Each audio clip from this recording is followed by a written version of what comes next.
The Story of Pretty Goldilocks. Once upon a time there was a princess who was the prettiest creature in the world, and because she was so beautiful, and because her hair was like the finest gold, and waved and rippled nearly to the ground, she was called Pretty Goldilocks. She always wore a crown of flowers, and her dresses were embroidered with diamonds and pearls, and everybody who saw her fell in love with her. Now one of her neighbors was a young king who was not married. He was very rich and handsome, and when he had heard all that was said about Pretty Goldilocks, though he had never seen her, he fell so deeply in love with her that he could neither eat nor drink. So he resolved to send an ambassador to ask her in marriage. He had a splendid carriage made for his ambassador, and gave him more than 100 horses and 100 servants, and told him to be sure and bring the princess back with him. After he had started, nothing else was talked of at court, and the king felt so sure that the princess would consent that he set his people to work at pretty dresses and splendid furniture, that they might be ready by the time she came. Meanwhile, the ambassador arrived at the princess's palace, and delivered his little message, but whether she happened to be cross that day, or whether the compliment did not please her, is not known. She only answered that she was very much obliged to the king, but she had no wish to be married. The ambassador set off sadly on his homeward way, bringing all the king's presents back with him, for the princess was too well brought up to accept the pearls and diamonds when she would not accept the king, so she had only kept 25 English pins, that he might not be vexed. When the ambassador reached the city where the king was waiting impatiently, everybody was very much annoyed with him for not bringing the princess, and the king cried like a baby, and nobody could console him. Now there was at the court a young man who was more clever and handsome than anyone else. He was called Charming, and everyone loved him, excepting a few envious people who were angry at his being the king's favorite and knowing all the state secrets. He happened to one day be with some people who were speaking of the ambassador's return, and saying that his going to the princess had not done much good, when Charming said rashly, "If the king had sent me to the Princess Goldilocks, I am sure she would have come back with me." His enemies at once went to the king and said, "You will hardly believe, sire, what Charming has the audacity to say, that if he had been sent to the Princess Goldilocks she would certainly have come back with him. He seems to think that he is so much handsomer than you, that the princess would have fallen in love with him and followed him willingly." The king was very angry when he heard this. "Ha, ha!" said he. "Does he laugh at my unhappiness and think himself more fascinating than I am? Go and let him be shut up in my great tower to die of hunger." So the king's guards went to fetch Charming, who had thought no more of his rash speech, and carried him off to prison with great cruelty. The poor prisoner had only a little straw for his bed, and but for a little stream of water which flowed through the tower, he would have died of thirst. One day when he was in despair, he said to himself, "How can I have offended the king? I am his most faithful subject, and have done nothing against him." The king chanced to be passing the tower, and recognized the voice of his former favorite. He stopped to listen, in spite of Charming's enemies, who tried to persuade him to have nothing more to do with the traitor. But the king said, "Be quiet. I wish to hear what he says." And then he opened the tower door and called to Charming, who came very sadly, and kissed the king's hand, saying, "What have I done, sire, to deserve this cruel treatment?" "You mocked me and my ambassador," said the king, "and you said that if I had sent you for the Princess Goldilocks, you would certainly have brought her back." "It is quite true, sire," replied Charming. "I should have drawn such a picture of you and represented your good qualities in such a way that I am certain the princess would have found you irresistible. but I cannot see what there is in that to make you angry." The king could not see any cause for anger either, when the matter was presented to him in this light, and he began to frown very fiercely at the courtiers who had so misrepresented his favorite. So he took Charming back to the palace with him, and after seeing that he had a very good supper, he said to him, "You know that I love Pretty Goldilocks as much as ever. Her refusal has not made any difference to me, but I don't know how to make her change her mind. I really should like to send you, to see if you can persuade her to marry me." Charming replied that he was perfectly willing to go, and would set out the very next day. "But you must wait till I can get a grand escort for you," said the king. But Charming said that he only wanted a good horse to ride, and the king, who was delighted at his being ready to start so promptly, gave him letters to the princess and bade him good speed. It was on a Monday morning that he set out all alone upon his errand, thinking of nothing but how he could persuade the Princess Goldilocks to marry the king.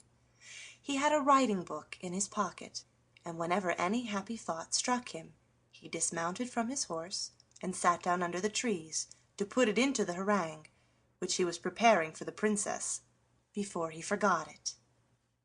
One day, when he had started at the very earliest dawn, and was riding over a great meadow, he suddenly had a capital idea, and springing from his horse he sat down under a willow tree which grew by a little river.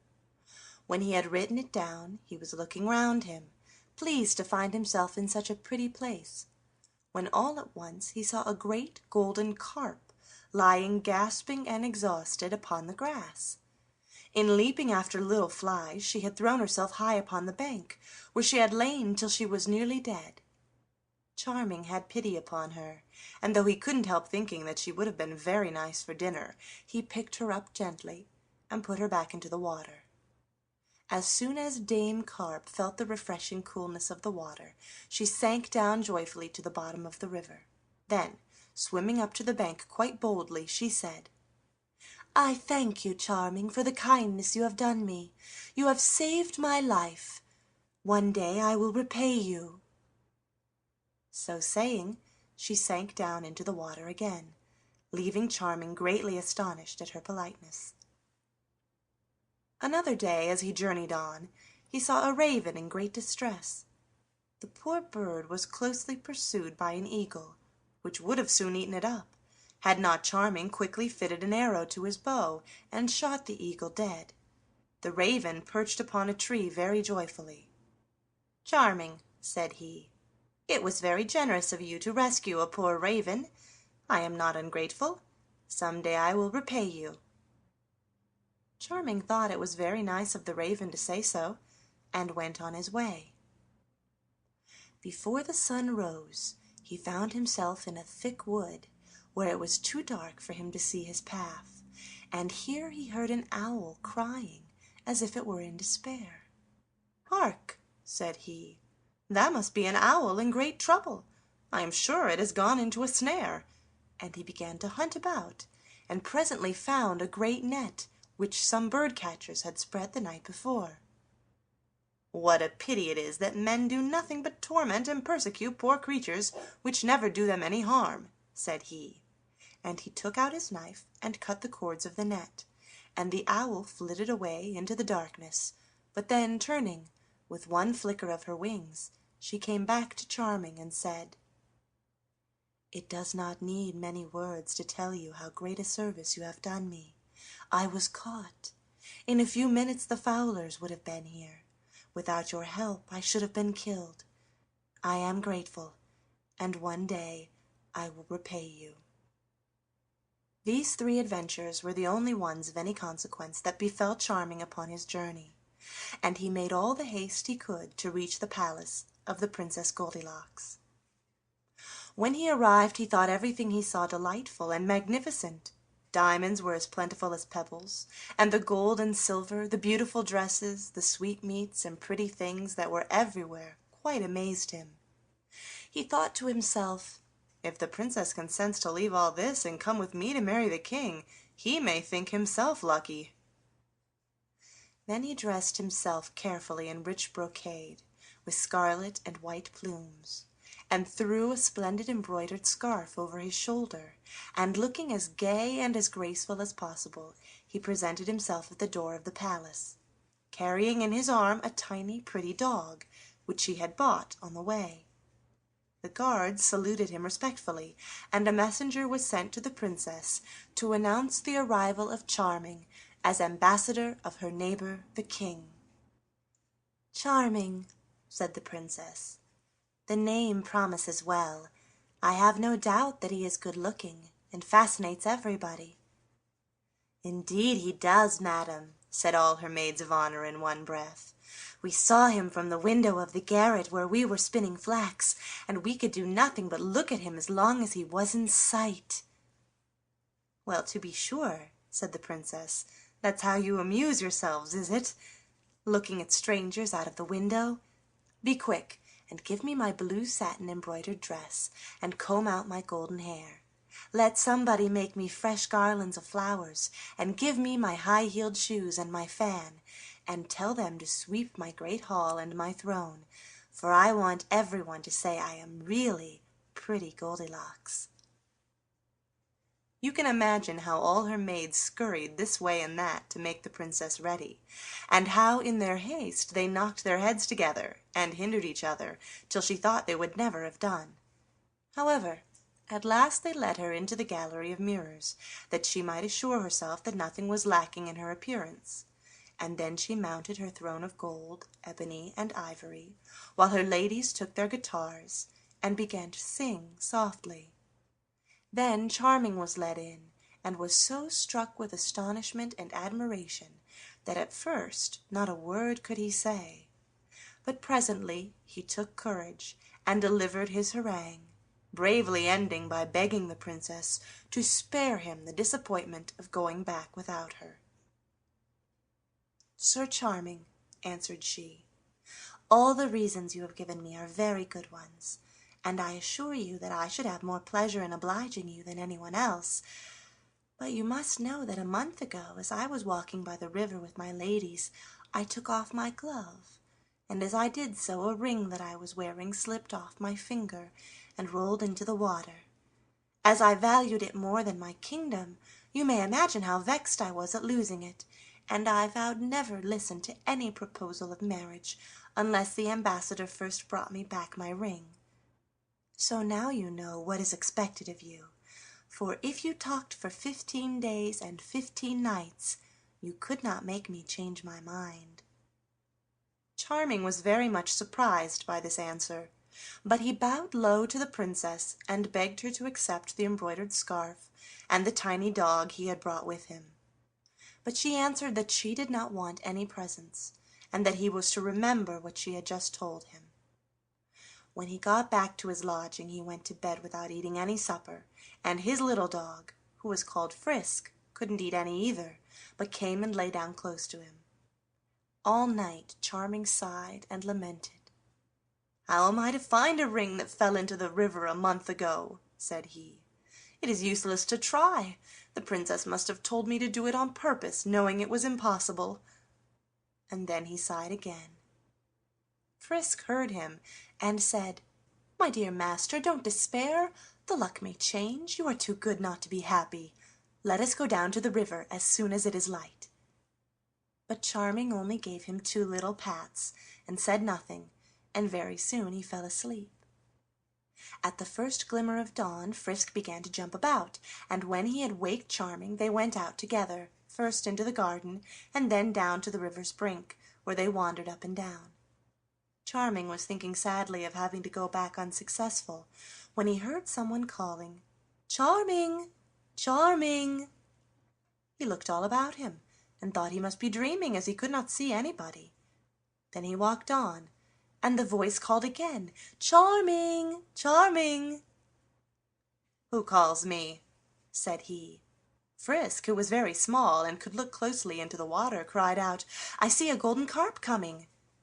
And sure enough, there was the great carp, who said to Charming, "You saved my life in the meadow by the willow tree, and I promised that I would repay you. Take this. It is Princess Goldilocks' ring." Charming took the ring out of Dame Carp's mouth, thanking her 1,000 times, and he and Tiny Frisk went straight to the palace, where someone told the princess that he was asking to see her. "Ah, poor fellow," said she. "He must have come to say good-bye, finding it impossible to do as I asked." So in came Charming, who presented her with the ring, and said, "Madam, I have done your bidding. Will it please you to marry my master?" When the princess saw her ring brought back to her unhurt, she was so astonished that she thought she must be dreaming. "Truly, Charming," said she, "you must be the favorite of some fairy, or you could never have found it." "Madam," answered he, "I was helped by nothing but my desire to obey your wishes." "Since you are so kind," said she, "perhaps you will do me another service, for till it is done I will never be married. There is a prince not far from here whose name is Galifron, who once wanted to marry me, but when I refused, he uttered the most terrible threats against me, and vowed that he would lay waste my country. But what could I do? I could not marry a frightful giant as tall as a tower, who eats up people as a monkey eats chestnuts, and who talks so loud that anybody who has to listen to him becomes quite deaf. Nevertheless, he does not cease to persecute me and to kill my subjects, so before I can listen to your proposal you must kill him, and bring me his head." Charming was rather dismayed at this command, but he answered, "Very well, Princess, I will fight this Galifron. I believe that he will kill me, but at any rate I shall die in your defense." Then the Princess was frightened, and said everything she could think of to prevent Charming from fighting the giant. But it was of no use, and he went out to arm himself suitably, and then, taking little Frisk with him, he mounted his horse and set out for Galifron's country. Everyone he met told him what a terrible giant Galifron was, and that nobody dared go near him, and the more he heard, the more frightened he grew. Frisk tried to encourage him by saying, "While you are fighting the giant, dear master, I will go and bite his heels, and when he stoops down to look at me, you can kill him." Charming praised his little dog's plan, but knew that this help would not do much good. At last he drew near the giant's castle, and saw to his horror that every path that led to it was strewn with bones. Before long he saw Galifron coming. His head was higher than the tallest trees, and he sang in a terrible voice, "Bring out your little boys and girls, pray do not stay to do their curls, for I shall eat so very many I shall not know if they have any."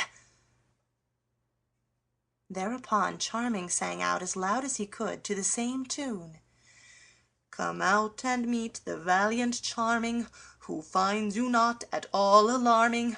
Although he is not very tall, he's big enough to make you fall." The rhymes were not very correct, but you see he had made them up so quickly that it is a miracle that they were not worse, especially as he was horribly frightened all the time.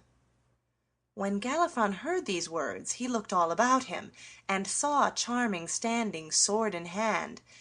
This put the giant into a terrible rage, and he aimed a blow at Charming with his huge iron club, which would certainly have killed him if it had reached him, but at that instant a raven perched upon the giant's head, and pecking with its strong beak and beating with its great wings, so confused and blinded him that all his blows fell harmlessly upon the air, and Charming, rushing in, gave him several strokes with his sharp sword, so that he fell to the ground.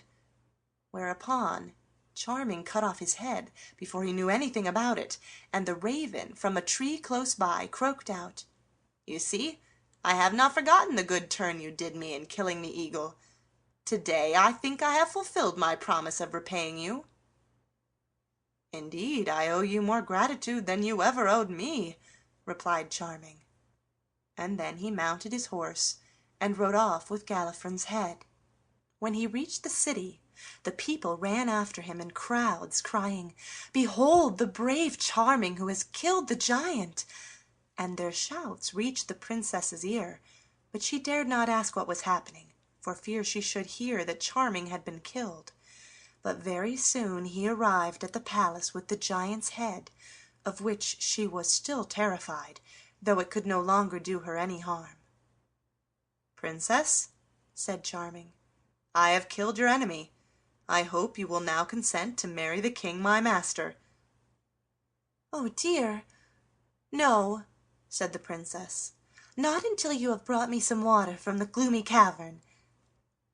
Not far from here there is a deep cave, the entrance to which is guarded by 2 dragons with fiery eyes, who will not allow anyone to pass them. When you get into the cavern you will find an immense hole, which you must go down, and it is full of toads and snakes. At the bottom of this hole there is another little cave, in which rises the fountain of health and beauty. It is some of this water that I really must have. Everything it touches becomes wonderful. The beautiful things will always remain beautiful, and the ugly things become lovely. If one is young, one never grows old, and if one is old, one becomes young. You see, Charming, I could not leave my kingdom without taking some of it with me." "Princess," said he, "you at least can never need this water. But I am an unhappy ambassador whose death you desire. Where you send me I will go, though I know I shall never return." And as the Princess Goldilocks showed no sign of relenting, he started with his little dog for the gloomy cavern. Everyone he met on the way said, "What a pity that a handsome young man should throw away his life so carelessly. He is going to the cavern alone, although if he had 100 men with him he could not succeed. Why does the princess ask impossibilities?" Charming said nothing, but he was very sad. When he was near the top of a hill he dismounted to let his horse graze, while Frisk amused himself by chasing flies. Charming knew he could not be far from the gloomy cavern, and on looking about him he saw a black, hideous rock, from which came a thick smoke, followed in a moment by one of the dragons with fire blazing from his mouth and eyes. His body was yellow and green, and his claws scarlet, and his tail was so long that it lay in 100 coils. Frisk was so terrified at the sight of it that he did not know where to hide. Charming, quite determined to get the water or die, now drew his sword, and taking the crystal flask which Pretty Goldilocks had given him to fill, said to Frisk, "I feel sure that I shall never come back from this expedition. When I am dead, go to the princess and tell her that her errand has cost me my life. Then find the king my master, and relate all my adventures to him." As he spoke, he heard a voice calling, "Charming, Charming." "Who calls me?" said he. Then he saw an owl sitting in a hollow tree, who said to him, "You saved my life when I was caught in the net. Now I can repay you. Trust me with the flask, for I know all the ways of the gloomy cavern, and can fill it from the fountain of beauty." Charming was only too glad to give her the flask, and she flitted into the cavern quite unnoticed by the dragon, and after some time returned with the flask, filled to the very brim with sparkling water. Charming thanked her with all his heart, and joyfully hastened back to the town. He went straight to the palace and gave the flask to the princess, who had no further objection to make. So she thanked Charming, and ordered that preparations should be made for her departure, and they soon set out together. The princess found Charming such an agreeable companion that she sometimes said to him, "Why didn't we stay where we were? I could have made you king, and we should have been so happy." But Charming only answered, "I could not have done anything that would have vexed my master so much, even for a kingdom, or to please you, though I think you are as beautiful as the sun." At last they reached the king's great city, and he came out to meet the princess, bringing magnificent presents, and the marriage was celebrated with great rejoicings. But Goldilocks was so fond of Charming that she could not be happy unless he was near her, and she was always singing his praises. "If it hadn't been for Charming," she said to the king, "I should never have come here. You ought to be very much obliged to him, for he did the most impossible things and got me water from the Fountain of Beauty, so I can never grow old, and shall get prettier every year." Then Charming's enemies said to the king, "It is a wonder that you are not jealous. The queen thinks there is nobody in the world like Charming, as if anybody you had sent could not have done just as much." "It is quite true, now I come to think of it," said the king. "Let him be chained hand and foot and thrown into the tower." So they took Charming, and as a reward for having served the king so faithfully, he was shut up in the tower, where he saw only the jailer, who brought him a piece of black bread and a pitcher of water every day. However, little Frisk came to console him, and told him all the news. When Pretty Goldilocks heard what had happened, she threw herself at the king's feet, and begged him to set Charming free. But the more she cried, the more angry he was, and at last she saw that it was useless to say any more, but it made her very sad. Then the king took it into his head that perhaps he was not handsome enough to please the Princess Goldilocks, and he thought he would bathe his face with the water from the Fountain of Beauty, which was in the flask on a shelf in the princess's room, where she had placed it that she might see it often. Now it happened that one of the princess's ladies, in chasing a spider, had knocked the flask off the shelf and broken it, and every drop of the water had been spilt. Not knowing what to do, she had hastily swept away the pieces of crystal, and then remembered that in the king's room she had seen a flask of exactly the same shape, also filled with sparkling water. So without saying a word she fetched it and stood it upon the queen's shelf. Now the water in this flask was what was used in the kingdom for getting rid of troublesome people. Instead of having their heads cut off in the usual way, their faces were bathed with the water, and they instantly fell asleep and never woke up any more. So when the king, thinking to improve his beauty, took the flask and sprinkled the water upon his face, he fell asleep, and nobody could wake him. Little Frisk was the first to hear the news, and he ran to tell Charming, who sent him to beg the princess not to forget the poor prisoner. All the palace was in confusion on account of the king's death, but tiny Frisk made his way through the crowd to the princess's side and said, "Madam, do not forget poor Charming." Then she remembered all he had done for her, and without saying a word to anyone went straight to the tower, and with her own hands took off Charming's chains. Then, putting a golden crown upon his head and the royal mantle upon his shoulders, she said, "Come, faithful Charming, I make you king, and will take you for my husband." Charming, once more free and happy, fell at her feet and thanked her for her gracious words.